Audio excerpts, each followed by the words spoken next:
प्यारे बच्चों, सुप्रभात। आज हम अभिव्यक्ति और माध्यम टर्म 1 के इम्पोर्टेंट एमसीक्यू की बात करेंगे। क्लास 12 बच्चों, सीबीएसई के द्वारा टर्म 1 में अभिव्यक्ति और माध्यम से 2 टॉपिक सेलेक्ट किए गए हैं। पहला टॉपिक है विभिन्न माध्यमों के लिए लेखन और दूसरा टॉपिक है पत्रकारीय लेखन के विभिन्न रूप और लेखन प्रक्रिया। इस वीडियो में हम दोनों ही टॉपिक के इम्पोर्टेंट एमसीक्यू की बात करेंगे और उम्मीद करता हूं कि टर्म 1 की बोर्ड एग्जाम में आपके लिए उपयोगी साबित होंगे।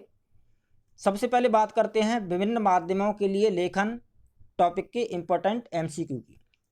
पहला प्रश्न, किसी तकनीक या यांत्रिकी के द्वारा विशाल जनसमूह से किया गया संचार या संवाद क्या कहलाता है?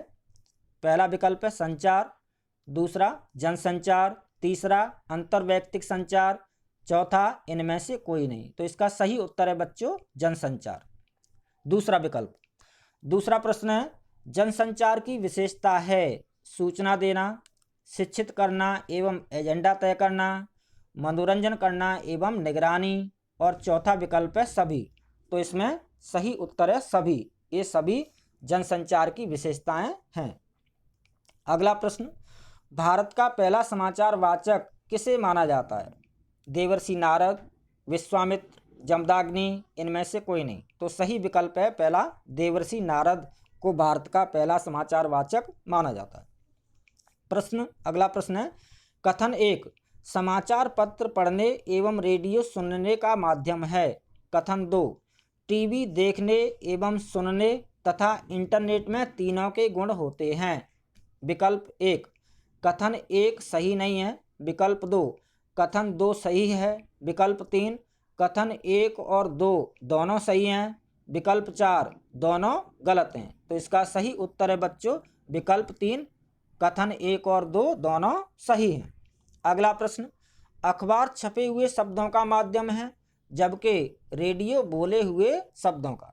विकल्प 1 कथन पूरी तरह सत्य है। विकल्प 2 अर्ध सत्य है। विकल्प 3 अल्प सत्य है और विकल्प 4 कहा नहीं जा सकता। तो इसका सही उत्तर है विकल्प 1 कथन पूरी तरह सत्य। अगला प्रश्न है टीवी पर घटनाओं की तस्वीरें देखकर उसकी जीवंतता का एहसास होता है।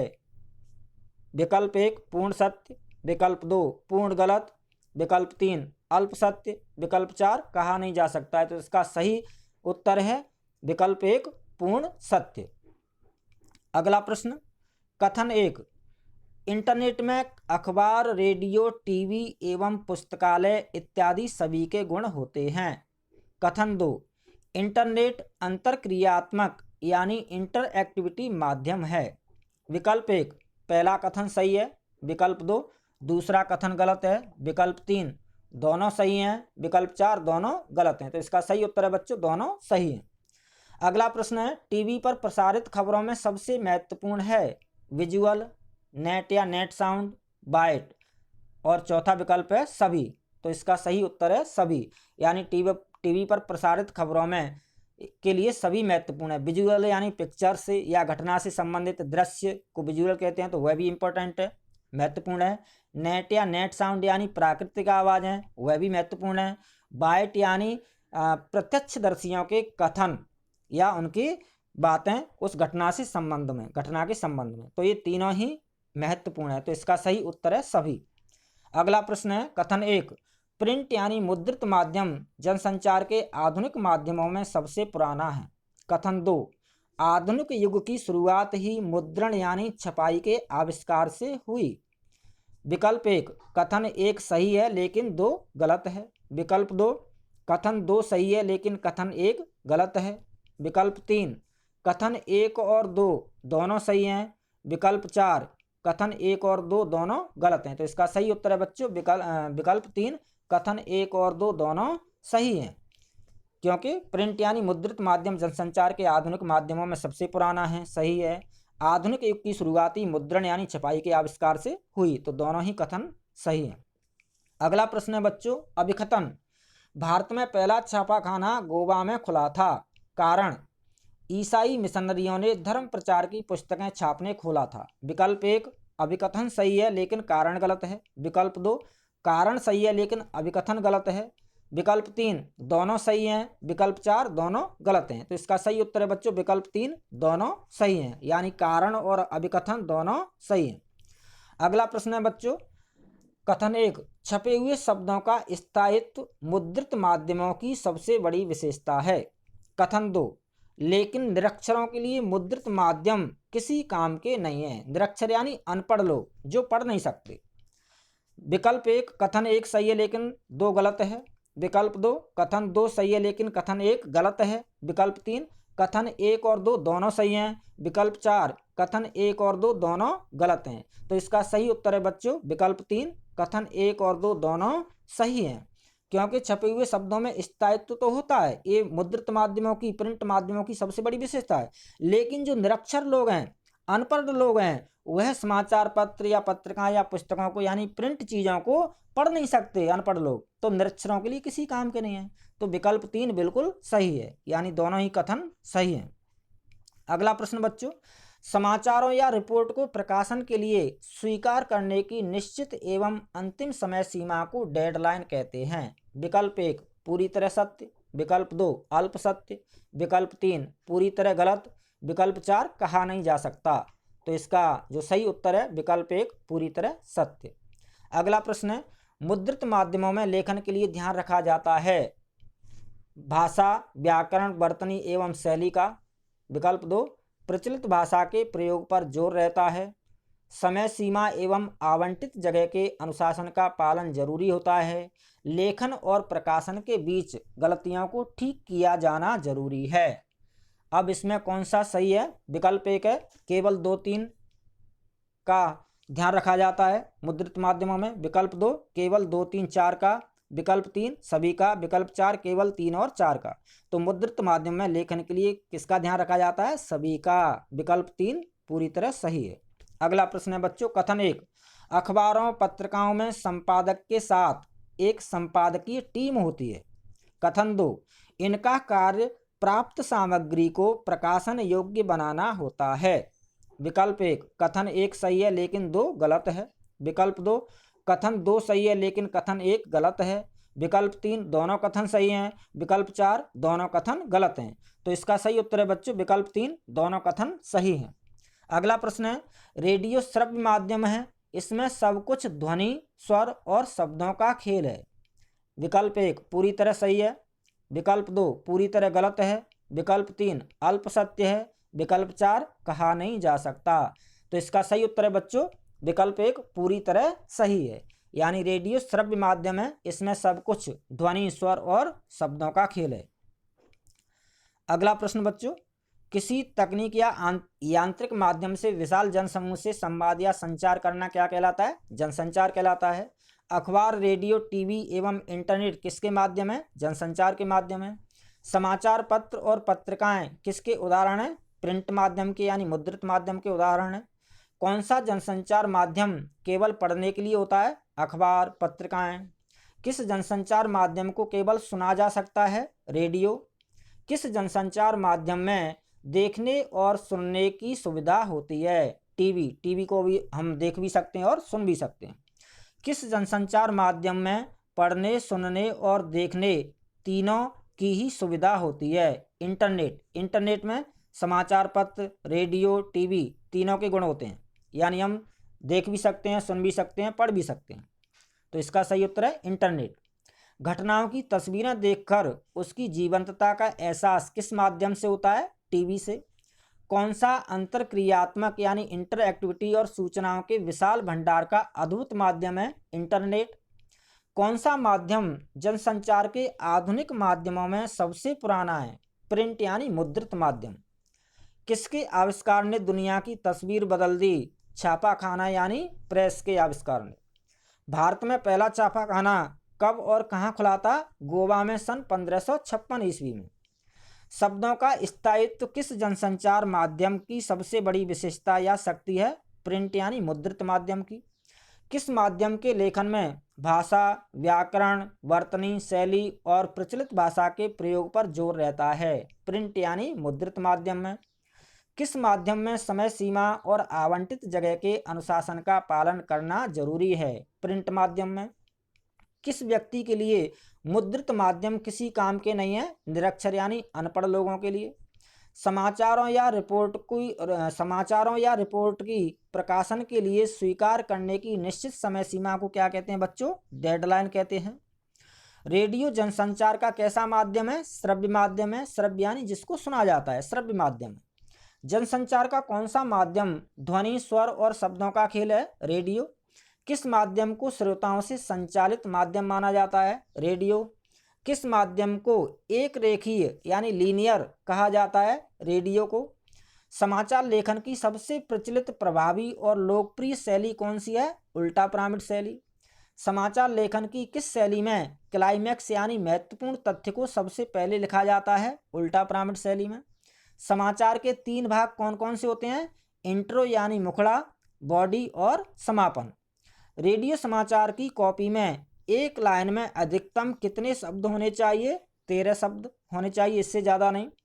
किस समाचार लेखन में उच्चारण में कठिन शब्द, संक्षिप्ताक्षर, अंक नहीं लिखे जाते? तो ये रेडियो समाचार में नहीं लिखे जाते। प्रतिशत का साइन एवं डॉलर का साइन, इस तरह के जो संकेत चिन्ह है को रेडियो समाचार में कैसे लिखा जाता है? प्रतिशत, डॉलर। ये डॉलर और प्रतिशत का जो साइन है उसको भाषा में लिखा जाता है प्रतिशत और डॉलर, इस तरह से लिखा जाता है। किस माध्यम के समाचार में शब्द पर्दे पर दिखने वाले दृश्य के अनुसार हों? टीवी में। किस माध्यम में कम से कम शब्दों में ज़्यादा से ज़्यादा खबर बताने की कला का इस्तेमाल होता है? टीवी में। किस माध्यम के लिए खबर लिखने की बुनियाद शर्त दृश्य के साथ लेखन है? टीवी। किसी बड़ी खबर को तत्काल दर्शकों तक पहुंचाना क्या कहलाता है? फ्लैश या ब्रेकिंग न्यूज कहलाता है। एंकर द्वारा रिपोर्टर से मिली जानकारी को सीधे सीधे दर्शकों तक पहुंचाना क्या कहलाता है? Dry anchor. एंकर द्वारा रिपोर्टर से फोन पर बात करके सूचनाएं दर्शकों तक पहुंचाना क्या कहलाता है बच्चों? Phone in. एंकर द्वारा खबर को दृश्य या विजुअल के साथ दर्शकों तक पहुंचाना एंकर विजुअल कहलाता है। किसी घटना के बारे में प्रत्यक्षदर्शियों या संबंधित व्यक्तियों का कथन दिखा और सुनाकर खबर को प्रामाणिक बनाना क्या कहलाता है? एंकर बाइट कहलाता है। बाइट यानी घटना से संबंधित लोगों के कथन दिखाना या प्रत्यक्षदर्शियों जिन्होंने अपनी आंखों से खुद देखा है उनके कथन क्या कहलाते हैं? बाइट कहलाते हैं। किसी खबर का घटना स्थल से सीधा प्रसारण क्या कहलाता है? लाइव कहलाता है। किसी खबर को संपूर्णता के साथ पेश करना एंकर पैकेज कहलाता है, जिसमें खबर, उसके दृश्य, बाइट, ग्राफिक सब कुछ होता है। तो किसी खबर को संपूर्णता के साथ पेश करना एंकर पैकेज कहलाता है। वे आवाज़ें जो शूट करते समय खुद ब खुद चली आती हैं जिनको हम प्राकृतिक आवाज़ें कहते हैं वो क्या कहलाती हैं? नेट या नेट साउंड कहलाती हैं। साफ सुथरी और टाइप्ड कॉपी किस माध्यम के लिए जरूरी है? रेडियो माध्यम के लिए। निम्नलिखित उपरोक्त अधो हस्ताक्षरित और क्रमांक इत्यादि शब्दों का प्रयोग किस माध्यम में मना है? रेडियो और टीवी। रेडियो और टीवी में इन शब्दों का प्रयोग वर्जित है, मना है, निषेध है। अगला प्रश्न है बच्चों, कौन सा जनसंचार माध्यम नई पीढ़ी के लिए अब आदत सी बनता जा रहा है? इंटरनेट। ऑनलाइन पत्रकारिता, साइबर पत्रकारिता या वेब पत्रकारिता किसके नाम है? इंटरनेट पत्रकारिता के। किस जनसंचार माध्यम को एक टूल यानी औजार की तरह सूचना, मनोरंजन, ज्ञान और व्यक्तिगत तथा सार्वजनिक संवादों के आदान प्रदान के लिए इस्तेमाल कर सकते हैं? इंटरनेट को। कौन सा जनसंचार माध्यम अश्लीलता, दुष्प्रचार और गंदगी फैलाने का भी जरिया है? तो वह भी इंटरनेट ही है। इंटरनेट पर अखबारों का प्रकाशन या खबरों के आदान प्रदान को क्या कहते हैं? इंटरनेट पत्रकारिता। विश्व स्तर पर इंटरनेट पत्रकारिता का अभी कौन सा दौर चल रहा है? तीसरा दौर चल रहा है 2002 से। जनसंचार का सबसे नवीन एवं लोकप्रिय माध्यम कौन सा है? इंटरनेट। HTML क्या है? नई वेब भाषा है जिसकी फुल फॉर्म है hyper text markup language. Internet पर उपलब्ध अखबार कौन सा है? प्रवासाक्षी। प्रवासाक्षी का बच्चों प्रिंट नहीं निकलता, ये केवल सॉफ्ट कॉपी में प्रकाशित होता है, ऑनलाइन मिलता है, इंटरनेट पर मिलता है, इसकी हार्ड कॉपी नहीं निकलती है, इसे छापा नहीं जाता, ये केवल इंटरनेट पर ही ऑनलाइन उपलब्ध है। तो इंटरनेट पर उपलब्ध अखबार कौन सा है? प्रवाह साक्षी। भारत में अभी इंटरनेट पत्रकारिता का कौन सा दौर चल रहा है? दूसरा दौर चल रहा है 2003 से। हिंदी का संपूर्ण पोर्टल कौन सा है? वेब दुनिया। वेब दुनिया हिंदी का संपूर्ण पोर्टल है, हिंदी भाषा में लिखा गया पोर्टल है। अब बात करते हैं बच्चों पत्रकारीय लेखन के विभिन्न रूप और लेखन प्रक्रिया। पूर्णकालिक, अंशकालिक एवं फ्रीलांसर यानी स्वतंत्र इत्यादि किसके प्रकार हैं? पत्रकार के प्रकार 3 प्रकार के होते हैं, पूर्णकालिक, अंशकालिक और फ्रीलांसर या स्वतंत्र पत्रकार। किसी समाचार संगठन में काम करने वाला नियमित वेतनभोगी पत्रकार को क्या कहते हैं? पूर्णकालिक पत्रकार कहते हैं। किसी समाचार संगठन के लिए एक निश्चित मानदेय पर काम करने वाला पत्रकार क्या कहलाता है? अंशकालिक, जिसे स्ट्रिंगर भी कहते हैं। भुगतान के आधार पर स्वतंत्र रूप से अलग अलग अखबारों के लिए लिखने वाला पत्रकार क्या कहलाता है? फ्रीलांसर या स्वतंत्र पत्रकार। जल्दी में लिखा गया साहित्य किसे कहा जाता है? पत्रकारिता को कहा जाता है। पत्रकारीय लेखन की भाषा एवं शैली कैसी होनी चाहिए? सीधी, सरल, साफ सुथरी लेकिन प्रभावी एवं आम बोलचाल की भाषा। क्लीशे से आप क्या समझते हैं? क्लीशे पिष्टोक्ति या दोहराव, ये नहीं होना चाहिए। पत्रकारीय लेखन किसको ध्यान में रखकर किया जाता है? पाठक यानी जनता को ध्यान में रखकर किया जाता है। अखबारों के लिए समाचार लिखने वाले पूर्णकालिक और अंशकालिक पत्रकार क्या कहलाते हैं? संवाददाता या रिपोर्टर कहते हैं इनको। जो पूर्णकालिक या अंशकालिक जो पत्रकार होते हैं उनको संवाददाता यानी रिपोर्टर कहते हैं। समाचार लेखन की सबसे लोकप्रिय, उपयोगी और बुनियादी शैली कौन सी है? उल्टा पिरामिड शैली है। किस शैली में महत्वपूर्ण तथ्य या सूचना यानी क्लाइमेक्स सबसे पहले आता है? उल्टा पिरामिड शैली में। समाचार लेखन की मानक यानी स्टैंडर्ड शैली कौन सी है? उल्टा पिरामिड शैली है। किसी घटना, समस्या या विचार से संबंधित खबर लिखते समय कितने ककारों का ध्यान रखा जाता है? 6 ककार का ध्यान रखा जाता है। 6 ककार में समाचार लिखा जाता है। समाचार को कितने भागों में विभाजित किया जाता है? 3 भागों में, इंट्रो यानी मुखड़ा, बॉडी और समापन। इंट्रो यानी मुखड़ा में कितने ककारों का जवाब होता है? क्या, कौन, कहाँ, कब, इन 4 ककारों का जवाब होता है। कौन से ककार सूचनात्मक और तथ्यों पर आधारित होते हैं? तो 4 ककार हैं, क्या, कौन, कहाँ, कब, ये सूचनात्मक एवं तथ्यों पर आधारित होते हैं। किन ककारों में विवरणात्मक, व्याख्यात्मक और विश्लेषणात्मक पहलू पर जोर दिया जाता है? क्यों और कैसे में, यानी जो भी हुआ वो क्यों हुआ और कैसे हुआ। स्वव्यवस्थित, सृजनात्मक और आत्मनिष्ठ लेखन जिसका उद्देश्य पाठकों को सूचना देना, शिक्षित करना और मनोरंजन करना होता है उसे क्या कहते हैं बच्चों? फीचर कहते हैं। फीचर लेखन। किस लेखन में लेखक अपनी राय या दृष्टिकोण और भावनाओं को जाहिर करने का अवसर होता है? फीचर लेखन में। किस लेखन की भाषा सरल, रूपात्मक, आकर्षक और मन को छूने वाली होती है? फीचर लेखन की। एक अच्छे और रोचक फीचर के साथ होना चाहिए फोटो, रेखांकन, ग्राफिक्स, ये होने चाहिए उसके साथ।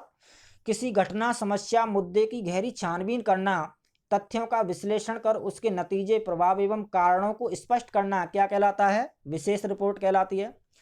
खोजी, इनडेप्थ, विश्लेषणात्मक और विवरणात्मक रिपोर्ट किसके प्रकार हैं? विशेष रिपोर्ट के प्रकार हैं।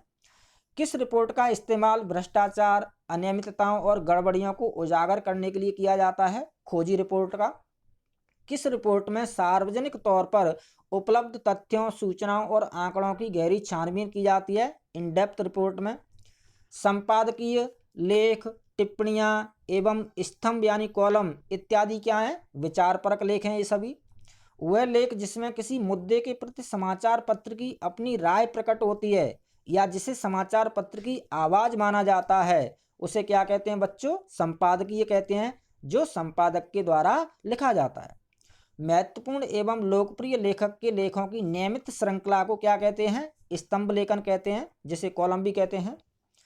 किसे सवाल जवाब यानी प्रश्नोत्तर शैली में या आलेख की तरह लिखा जा सकता है? साक्षात्कार यानी इंटरव्यू। इंटरव्यू को सवाल जवाब यानी प्रश्नोत्तर शैली में आलेख की तरह लिखा जा सकता है। साक्षात्कार यानी इंटरव्यू को सवाल जवाब, प्रश्नोत्तर शैली या आलेख की तरह लिखा जा सकता है। तो यह थे बच्चों विभिन्न माध्यमों के लिए लेखन और पत्रकारीय लेखन के विभिन्न रूप एवं लेखन प्रक्रिया। उम्मीद करता हूँ कि बोर्ड एग्जाम टर्म 1 के बोर्ड एग्जाम के लिए आपके लिए उपयोगी साबित होंगे। इन्हीं हार्दिक शुभकामनाएं। All the best, good luck, जय हिंद, धन्यवाद।